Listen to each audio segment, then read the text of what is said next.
Dzień dobry, witam Państwa bardzo serdecznie. Nazywam się Szymon Wójcik. Good morning. Welcome. My name is Szymon Wójcik and I work for the Empowering the Children Foundation. We have been a partner for this conference for many years. Today we are taking part in a Jubilee 15th edition. Let me invite you to an online debate. Myself as a moderator, I'm present here physically. However, 4 of our panelists are connected with us online. I'm very happy to see them on screen.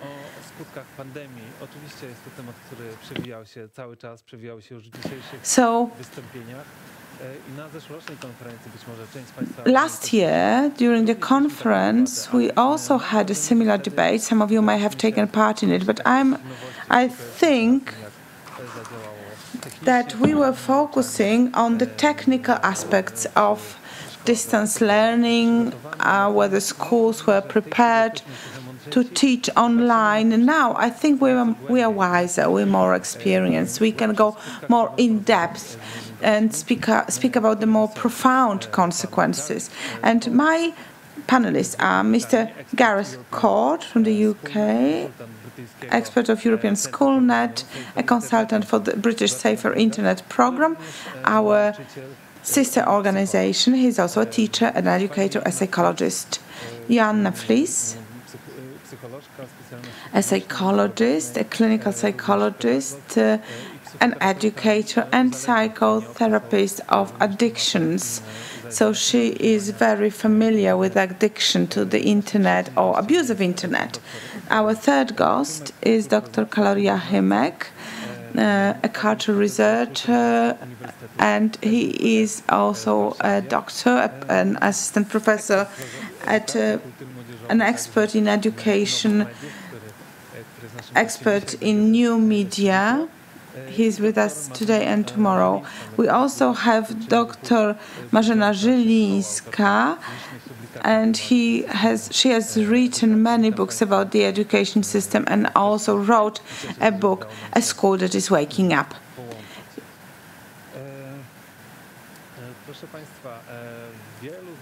Ladies and gentlemen, many of our participants are educators, teachers.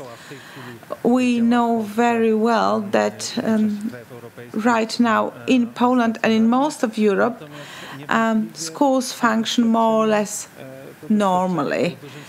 However, the experience of lockdown and pandemic was really an earthquake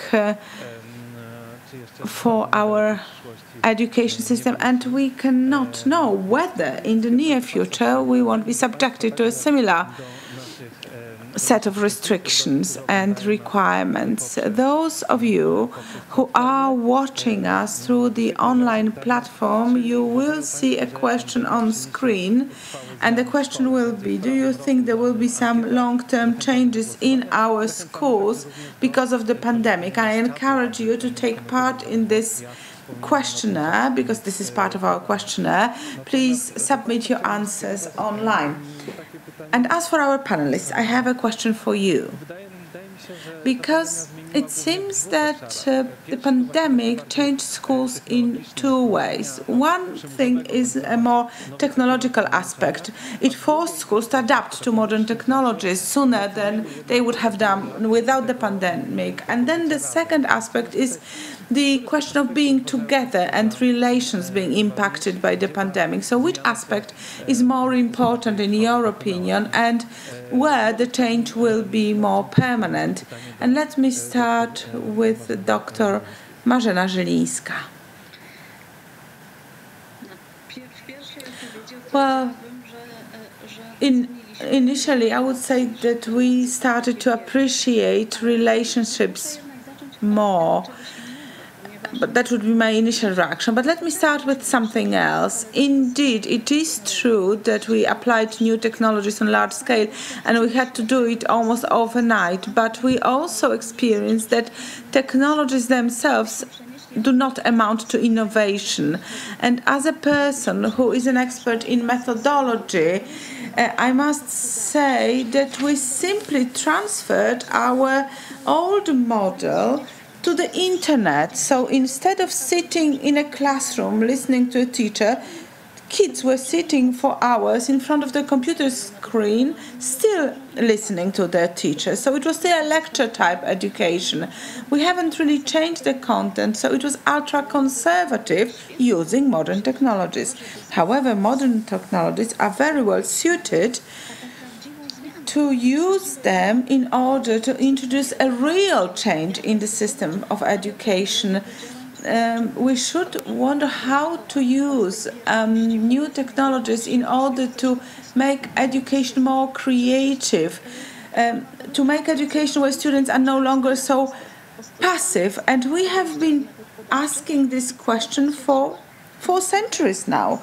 How to stop lecturing and how to change the way we teach. So if we simply use our old ways, applying new tools, new instruments, this will be detrimental because we have the old type teaching without networking, without contact with others, which was actually the good part of the old-style education. Kids were maybe not very happy with listening to lectures, but at least they were looking forward to meeting their peers, their friends.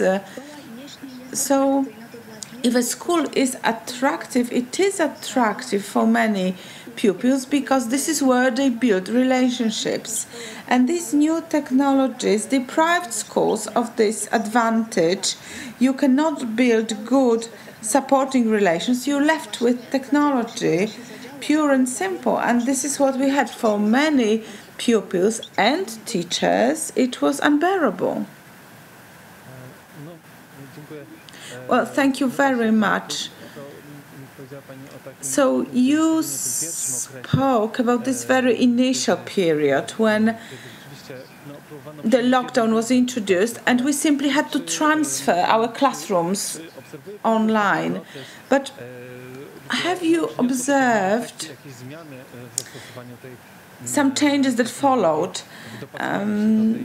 Were we able to adapt in the way we teach? No, I haven't seen that. And I'm in touch with schools, with teachers. I run a foundation, a school that is waking up. I have contacts with hundreds of teachers, with dozens of schools, and those were just very few cases. And we can really not complain saying that teachers are not able to do that because this is not very easy to learn. For teachers, just the technological aspect was difficult, so we couldn't expect them to be at the same time able to change the way in which they teach, because they would need to change the way they manage classes. As long as we do not depart from lecturing, as long as we do not depart from lesson plans planned minute by minute, nothing will change. So this was a major problem for many teachers. Teachers had to learn the technology, so it was very difficult to expect from them to be able to, at the same time, amend the teaching methods. 15 years ago, or even more, I took part in a project by the Goethe Institute. It was a computer driver's license, it was called. And there were international groups composed of 20 teachers each. Some of the lecturers were from Poland, some from Germany, some from the UK. And the objective was to teach people how to work with platforms. And e-learning never really became a product of any of the groups. What we achieved was blended learning. So we had to create relationships, and once relationships are established in the real world, we could move to e-learning. So relations, they are most important. Thank you. And let me now direct a question to Dr. Jachymek. You study the social aspects on new technology. So what's your assessment? What's your take on what we've been through, this digital revolution in schools? or maybe it is not really truly a real revolution. What's your opinion? Well, actually, I would just resonate what Dr. Żyli has just said. I've observed similar processes. And going back to your first question, is this a technological revolution or are relationships more important? Well, the pandemic made us realize that relationships are important. But we were able to realize this, and why we keep speaking about relationships being important in the process of education, because this was actually the way we tried to defend ourselves in this situation. So when you said about a revolution, it's important to think of it as a revolution. However, the most important thing we should look at is the quick pace. In this way, it's a revolution. However, whether we can see this as a long-term transition, that's another question. As Dr. Żyli said, we simply try to transfer traditional education online. So we used the language of new technologies, trying to teach old contents, and that's very problematic because and what I'm saying may not be an absolute truth, because there are some young people who are very proficient in using the internet and modern technologies, but not all of them are. So this entry barrier or this difficulty with entering this world resulted in the fact that online education was portrayed as something inferior.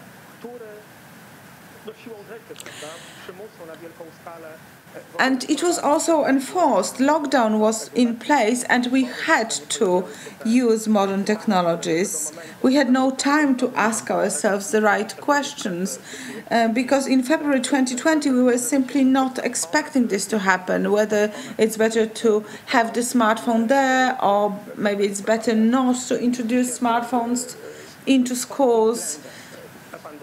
So the pandemic, from that point of view, brought some life or some breath of fresh air into the school, although what I'm saying may not be politically correct. We stopped questioning this.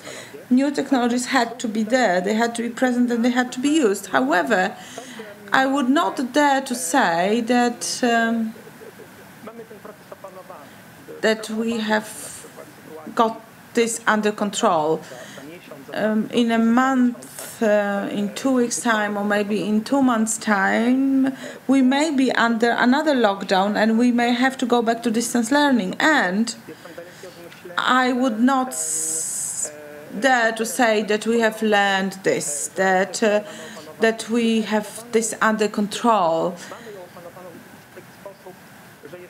We have certain amount of control because we are able to cope, we know how to run classes, how to conduct classes. This is not as scary anymore, although it is tiring. We do not want to think about the more online teaching and we dread this, seeing our pupils on the computer screen or not seeing them when they have no cameras on. So the new modern technologies have jumped into schools. We have received new tools, Google Classroom, Teams. We were trained to use them, and I'm smiling to myself because I am an educator. I teach about TikTok, Instagram, Discord, and so on and so forth. So maybe we know more about these things.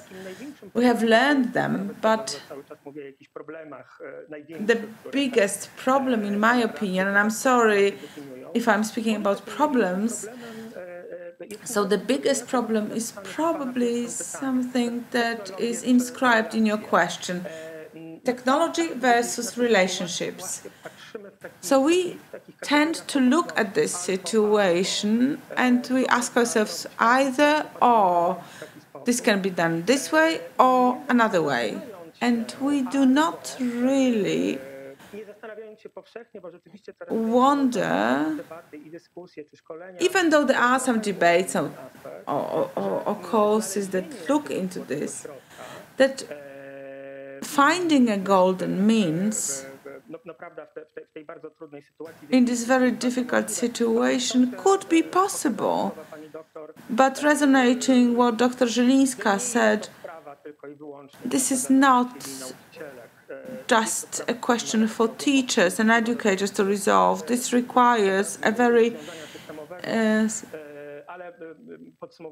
in-depth or profound reform of our education system. However, I would risk a statement that this technological breakthrough has already been incorporated, integrated into our lives, so this will not be a problem anymore for us. Well, thank you very much.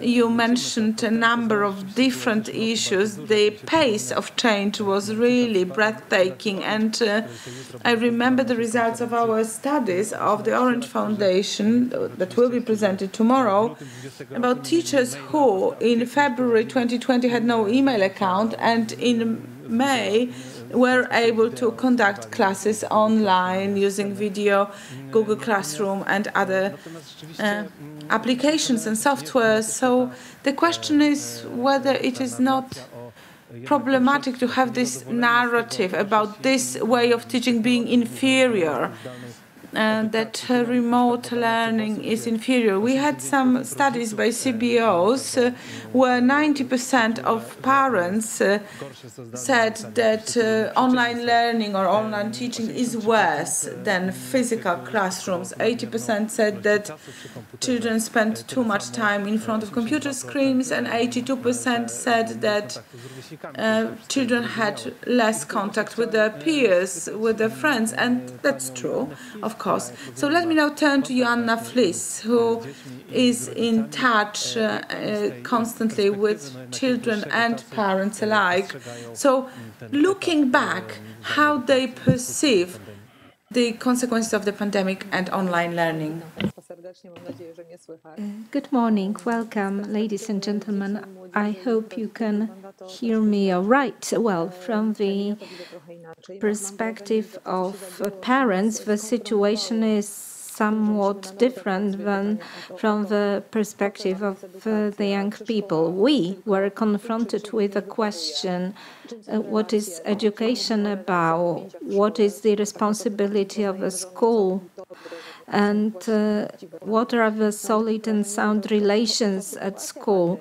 And the pandemic situation was such a unique moment in time where we are all learning by doing. And learning is also about the capability to ask questions, to pose questions.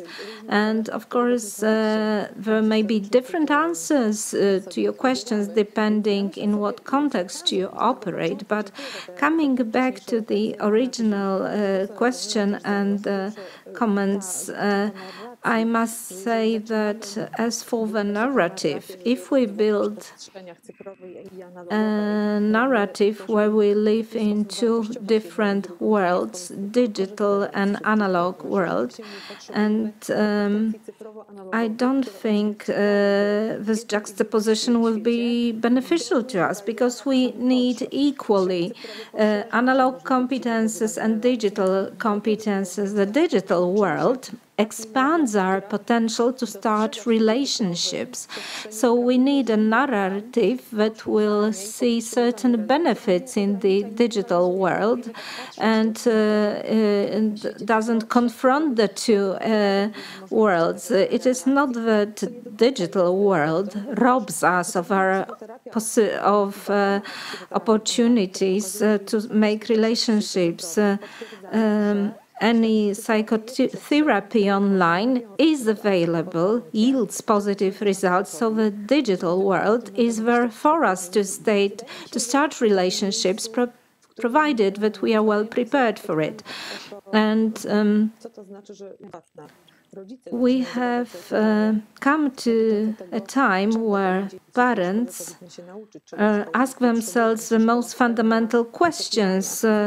What is the point in having school? What is the point of schooling? What kind of competences we expect to be developed by school? Do children miss being at school? I think that the very posing of such questions is a very creative process. It unleashes a lot of interesting reflections. Some of them may help us to reform the Polish education. So this is like a spring of education in spite of all the dire pandemic conditions. Perhaps we will see a kind of a merger between the analog and digital world. And perhaps we will see the digital world as something that expands our potential. Well, thank you very much for this voice, optimistic voice, optimistic in its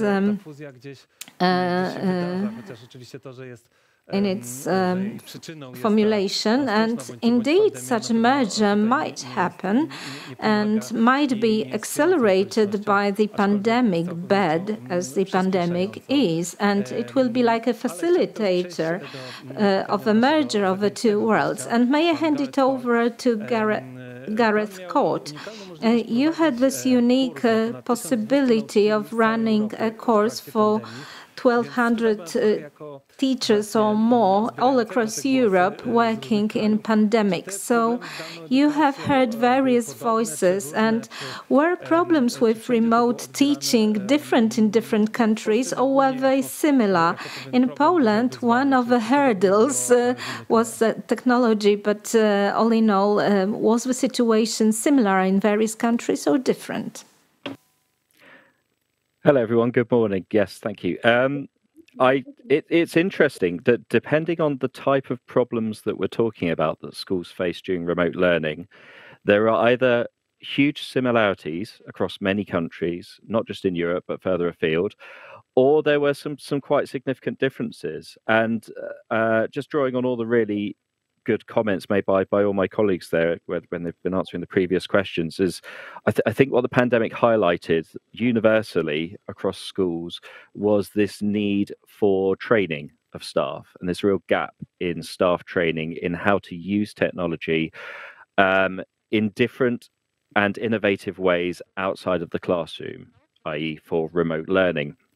And this was a challenge that many teachers just hadn't had to face before. You know, they had never had to teach children while children were all still sat at home. This was a new experience for them, and understandably, they didn't have the full understanding and the full skills to be able to carry that out. So as we heard previously, what we ended up with was this transition of the tried and tested methods used in the classroom being transferred over to a Zoom call or a Microsoft Teams call and trying to apply the same process there again. And of course, depending on the children involved, depending on what you're trying to teach, depending on the teacher delivering it, that was either fairly successful or in some cases an abysmal failure.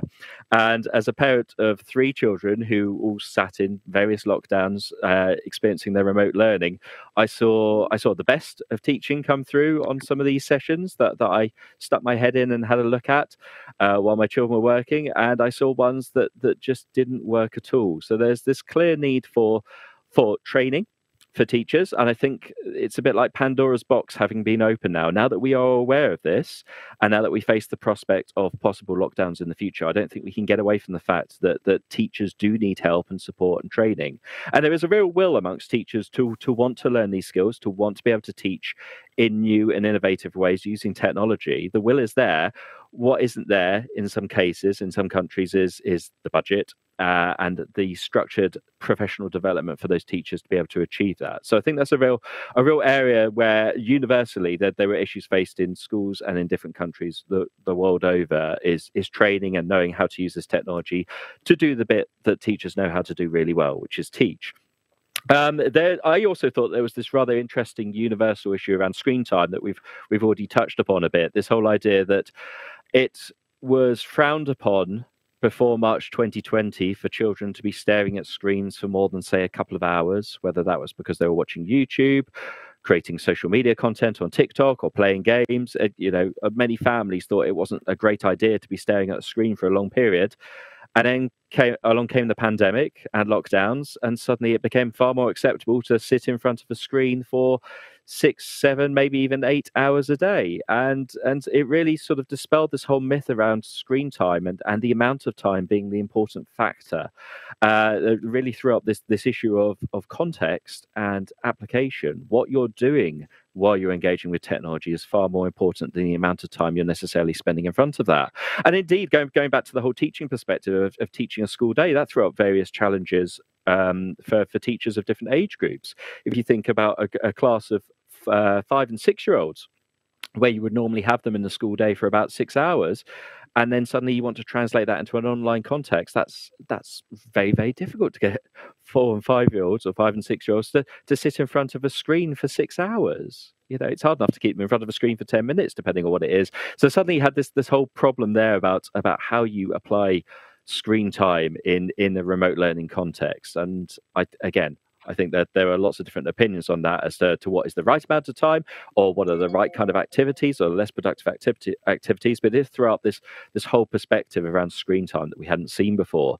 And then alongside that, this whole idea of like we're doing now, many of us joining remotely, having to join on video conferencing software, this whole importance of human connection. And while we get a certain amount of human connection through this method, as we're doing right now, we miss out on vital things. We miss out on nonverbal communication. We miss out on being able to read a room and the people within it and sense certain feelings. We miss out on being able to look people in the eye and get direct eye contact when we communicate. So all of those kind of things factored into remote learning, and the challenges then that were faced on both pupils and teachers in being able to come together and learn in the same way as they used to in the classroom. And so we started to see things in the last year, haven't we? Things like Zoom fatigue, this whole idea that it actually is really exhausting to spend a long time on video conferencing, because you've just got a sea of faces and you're trying to concentrate on those details rather than being able to pick up all that non-verbal communication and those implicit details that you would get when you're sat with other people in a room. So it's much harder work. It wears people out more. So that was another issue that's faced. One issue that was also highlighted, again, universally, was this whole concept of the digital divide, of how in different countries, but of course in different regions, and then in different individual schools, you had these issues around socioeconomic status and access to technology, not just access to the internet, but access to the technology in order to go on it. So in some families, in some countries around the world, you had 3 children in a family trying to all access their online learning using a parent's smartphone rather than having their own dedicated devices.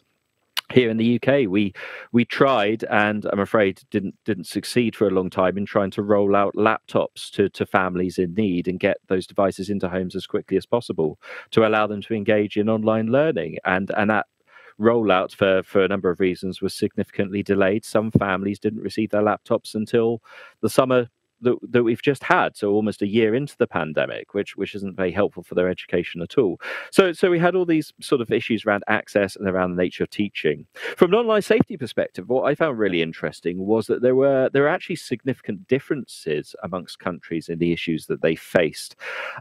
So we saw from our network of helplines for the Safer Internet Centres across Europe, widely different statistics in the type of issues that were reported to the helplines by teachers and schools around online safety. So some countries, for example, throughout the course of the pandemic and the lockdown, saw huge spikes amongst young people in cyberbullying incidents. Countries like, for example, Ireland, France, Italy, Slovenia, Malta, all saw a huge uptick in cyberbullying throughout the course of the pandemic, whereas other countries saw a decrease or no real change in levels. So that was an interesting aspect of social dynamics and communication online, is that for some young people that led to an increase in bullying behavior or harassing behavior. In other countries, not so much. Indeed, Poland was one that factored into that a little bit. And so Poland had a cyberbullying rate of about 14%, I think they said, from the latest figures. But actually, a lot of the issues reported to the Polish helpline in the first half of this year were around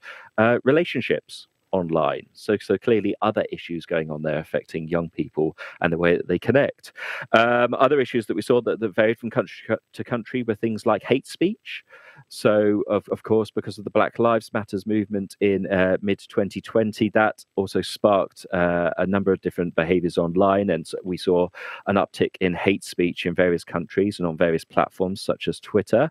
But similarly, the pandemic itself also led to an increase in hate speech in various countries where certain religious groups or certain protected characteristics were picked out and picked on as being the cause of COVID-19. So, for example, you had people online suggesting that the Muslim community were responsible for the spread of COVID-19, or you had others saying that the Jewish community were responsible, and so on. So we saw an uptick of online hate, but that varied from country to country as well. And then we also had sort of things such as issues around reputation of teachers and pupils themselves. So that the helplines typically deal with a number of issues where schools contact them, where teachers' reputations have been threatened online, and because of the lack of face-to-face contact in schools between pupils and teachers, a lot of those issues died down for a period in 2020, and we're starting to see an uptick of those again now that there is a lot more face-to-face teaching. So lots of different issues there that face different countries. In terms of issues that were similar, just from an online safety perspective, quickly, we saw general consensus across countries that misinformation and disinformation, so things like fake news, conspiracy theories, were issues regardless of where you were. This ongoing relationship with technology and this healthy balance of using technology, particularly when you're forced to use it for 6 hours a day in education, was also an issue. And then also wider concerns around safeguarding of children, because teachers weren't face-to-face with children in schools. It was much harder to know and become aware of safeguarding issues that may be taking place online and offline. So issues around, say, domestic abuse in families taking place offline, but also greater concerns around online abuse, such as grooming. So Interpol published a research report last year that showed real concerns about the effect that the lockdowns may have had on rates of grooming and sexual exploitation of children online, because most people were stuck at home in lockdowns, including children. And the people stuck at home in lockdowns also then included people who wanted to abuse children online. So you had this situation where children were stuck at home and using the internet more. People who wanted to abuse children were stuck at home and using the internet more, and therefore there was much greater opportunity for those two groups to meet at various points and places online, and for that abuse to potentially take place. And I think we're still at a point where it's too early, unfortunately, to see the ramifications of that. But sadly, I do think it's going to come out in research and in reports in the next few years that led to a huge increase in child sexual abuse. So that's one of the huge negative points of the pandemic in terms of online safety, is that we are worried that some of the issues that we knew were around for a long time before were actually exacerbated and made worse by the pandemic. So now I think is the time to take action and try to put those things back onto a more even keel and find a way of empowering pupils and students to stay safer online moving forward. Dziękuję bardzo. Thank you very much indeed. I think that many of those threats, many of those risks that Gareth Cort identified were ever present in Poland. The global pandemic and our dependency on the internet creates similar challenges in similar countries.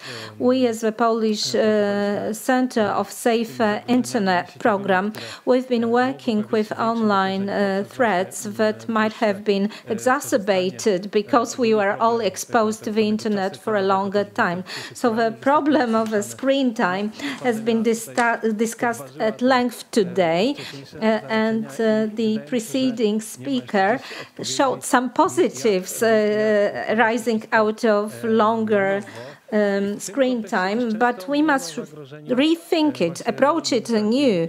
And very often we spoke about the danger of developing internet addiction. Anna Flis, she's a psychotherapist, and she works with people with internet dependency, internet addiction. And this is not a new problem, but it existed before pandemic. Has it exacerbated? Well, it's difficult to say whether internet addiction got worse. Not necessarily, but certainly people started suffering from the syndrome of electronic stress and electronic fatigue. They are the new conditions. Zoom fatigue, for instance, with certain cognitive fatigue and physical fatigue. and people who started feeling the overstimulation and fatigue. The number of such persons is growing, and children and young people are now really getting in touch with me. And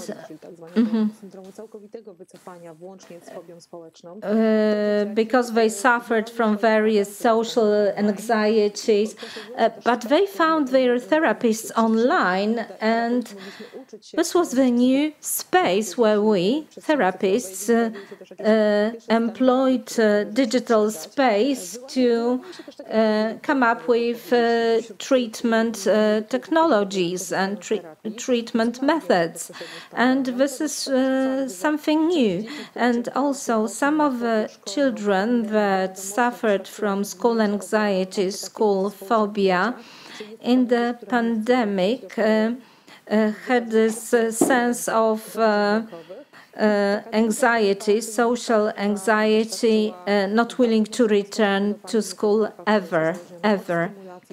And the group of dependent on overstimulation and dopamine suffered from various syndromes, and their situation was worse. So these are the two groups of my patients online. So I wouldn't say that grew more dependent online, but the pandemic exacerbating existed problems. We have also additional addictions or dependencies.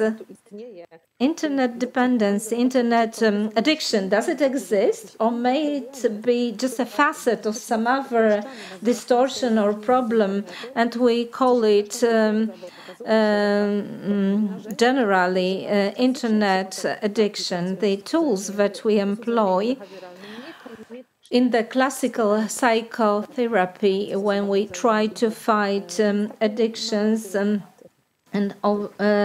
may not be well suited to treating our new generation of patients. Well, thank you very much for this comment.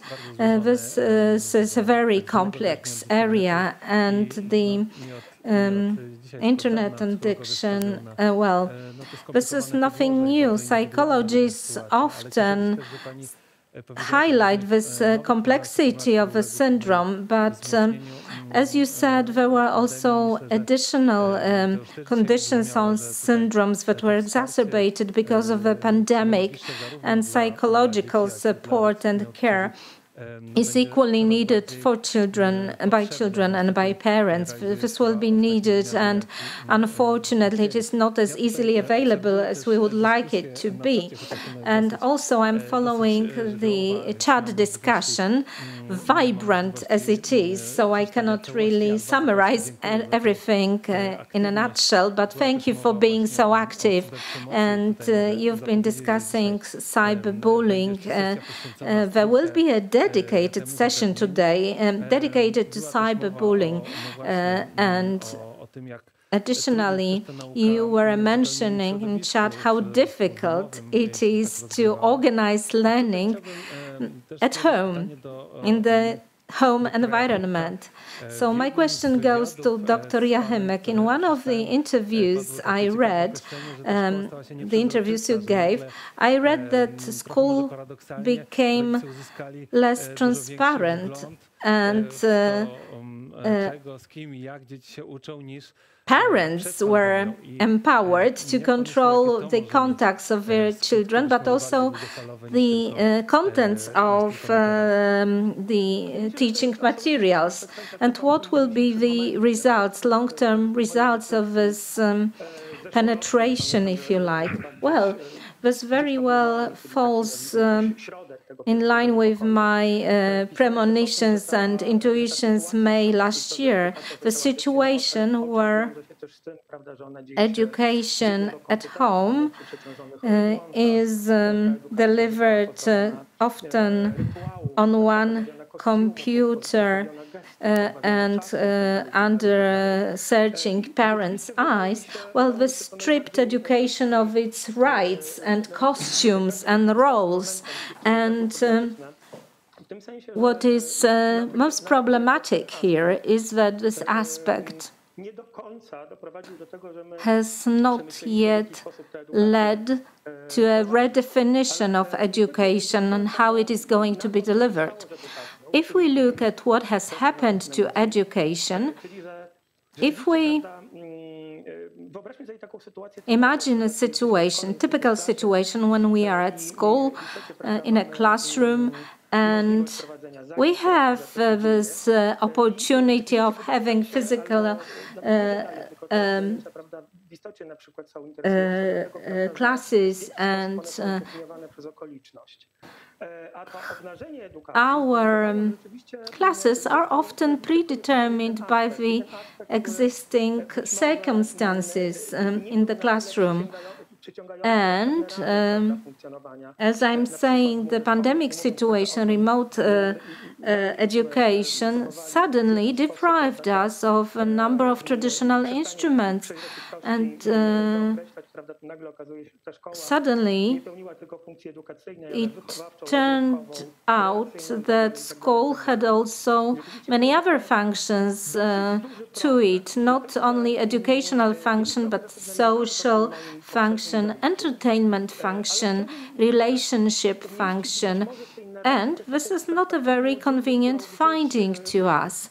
Looking from the young people's perspective, something that I neglected completely, like the cameras and microphones off, and education that was like one-to-one, where there was a time where we only provided information to students, and then we pick up another topic, another subject. But what was happening on the receiving end, which is very important, receiving end, because the black screen without cameras on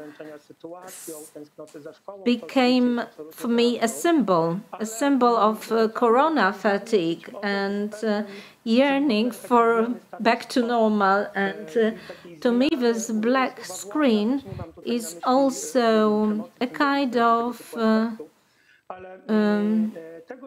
a symbol of a new status quo, because young people suddenly could decide how they participate in online classes. They could turn off and they could leave the class, and this is very disconnect. And we followed very lively discussions on various fora.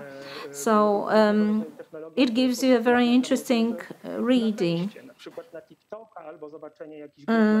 Would you go to TikTok or Discord and see this parallel discourse that is ongoing in our teachers, educators community, for instance? And we see also certain comments and comments bringing on hate speech because cameras are off, coming from the students. And this is another face of it.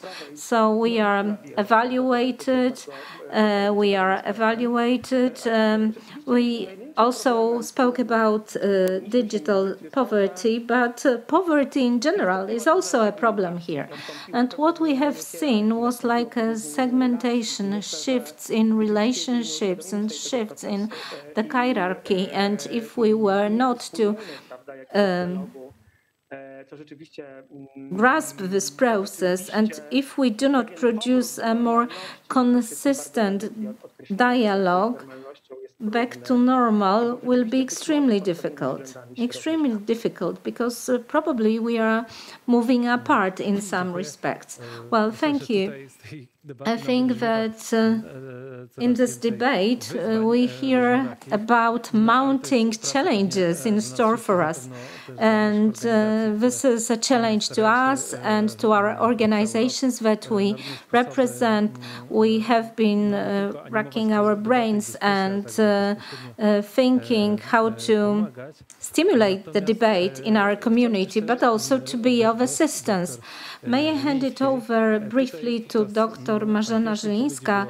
In your first statement, you gathered a number of voices of support in the chat window, but perhaps this juxtaposition technology versus relations, this is too extreme. Perhaps relations were ongoing all the same, and coming to the close of our session, should such a situation happen again of remote education, or should it not happen? Do you have any simple tips about building relationships, about building a solid groundwork for education? Could you give us a handful of practical tips? Well, actually, this is something I've been saying and writing about for many years. Doesn't change. So we should change the teaching culture into educating culture. We should support development. This can happen online and offline. And one of the conclusions we were all able to draw from pandemic was the fact that in order to develop in a healthy way, children need to move, they need sport, they need exercise. Exercise is a developmental need. Children really need it in order, for example, to release tension, but also to improve the sensory integration, because in front of a computer screen only two senses are active. But when you are able to touch something, when you employ all your senses, you develop much better. So modern technology can never replace physical contact and physical classroom. So first of all, we know it very well. We should spend less time in front of a computer screen. We should spend also less time inside of a classroom sitting down. And this is something I wrote in a book that I published in 2013 or even earlier. And this book is painfully up to date until now. I spoke about technologies, and I referred to my experience of working with students, but also the experience of my students who were actually teaching in classrooms as part of the education. So technology is a tool. You may use a book, a dictionary, a computer, depending on what you need.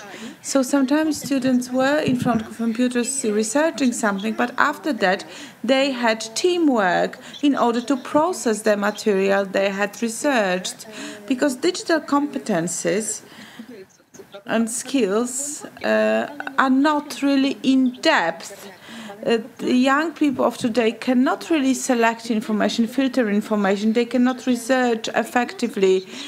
Fake news are spreading so fast because people are not able to do fact-checking, and this is not taught in schools. So these digital natives are really not so proficient in using internet for education. We have to teach people how to differentiate between what is true and what is fake news. It's becoming more and more difficult, but we have to teach it.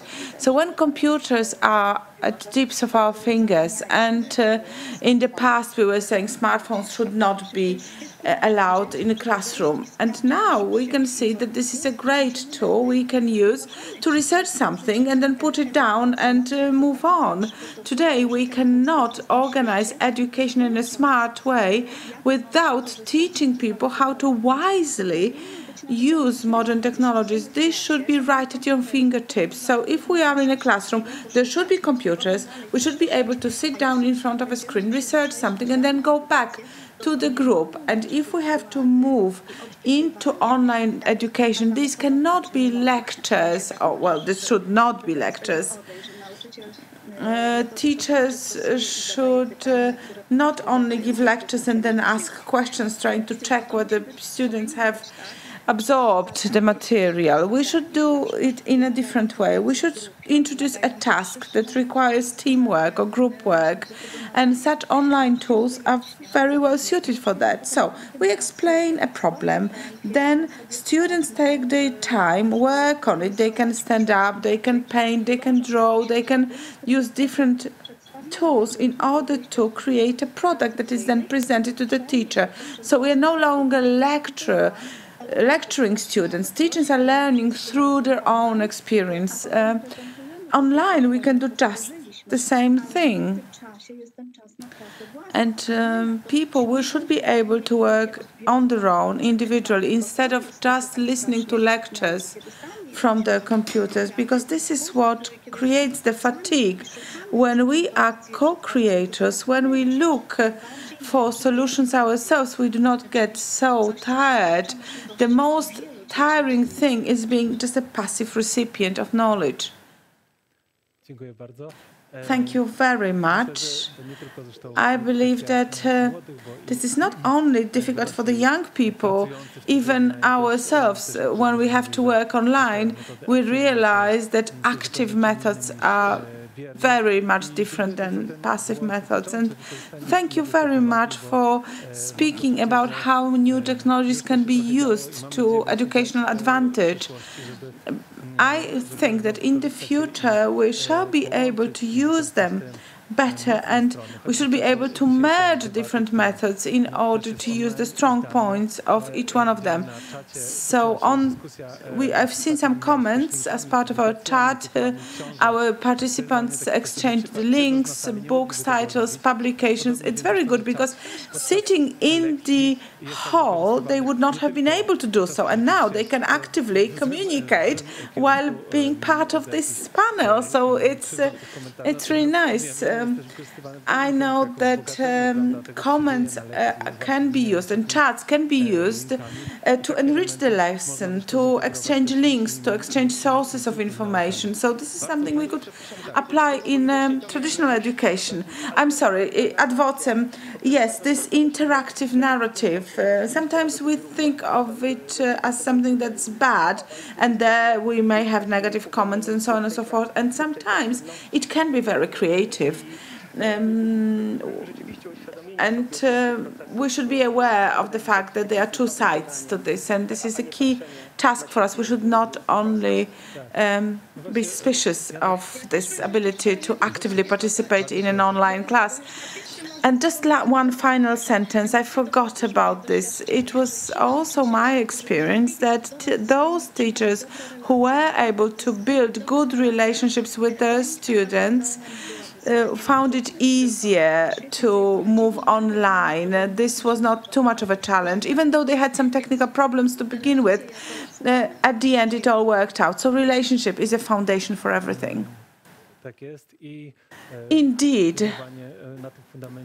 So this is a foundation we should build on. So if I can add just one more sentence. I think we have a technical problem at the end, because we cannot hear Joanna well. I'm not sure whether you can hear me. I just wanted to add just one sentence about digital hygiene. I mean, we have to learn it ourselves, and we have to teach others, because without without it, we cannot have a balance between the analog and the digital world. And the telephones, yes, indeed, this stimulation and this dopamine release that we feed on changes our brains and connections between neurons. So we have to learn this. We need at least 8 hours rest from this overstimulation or stimulation. So there have been research papers and studies. So those children who are not able to control themselves benefit from not having smartphones in a classroom. So we should not be too enthusiastic about the use of smartphones all the time in the classroom. Well, thank you very much. So, Mr. Gareth Cort, would you have some concluding remarks for us? Yes, thank you. So I agree with everything that colleagues have said. It shows that these issues are quite complex. I think one thing to remember is that while we've highlighted today that technology as being part of the problems, is that technology itself is part of the solution as well. And in the same way as we just highlighted here with this session and the ongoing chat and the ability for colleagues to connect and share links and their own research and their own thoughts and ideas and everything, that's what we would want to see happening in online learning as well. And so I think there's real opportunities there to use the fantastic technology that exists, not just in educational products, but across the internet and across social media and across other platforms to really help engage children with learning and understanding. However, to do that, I think alongside that, there are a couple of things. So firstly is that balance, that healthy balance and those healthy attitudes to technology, as my colleagues have suggested this morning, and they're absolutely right to do so. You have to understand technology as a tool, and you have to use it purposefully, and you have to understand when it's a good idea to use it and when it's not such a good idea to use it. And that is a lifelong skill to develop and learn, not just for us who are already adults, but of course the children who are using it, some of whom from birth. I understand at the start of today you had a session talking about the iGen generation or Generation Alpha.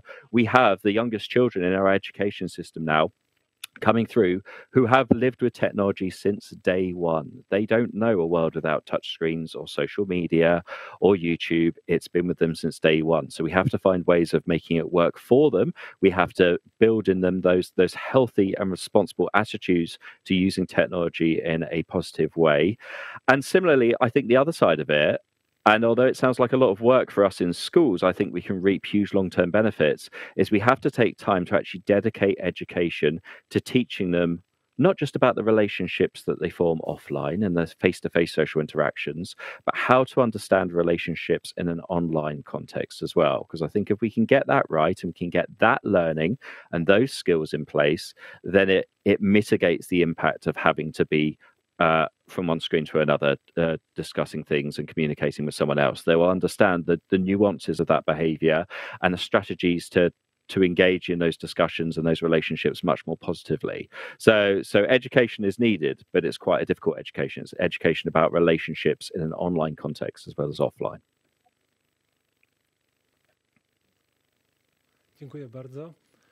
Thank you very much. So a lifelong learning curve, yes.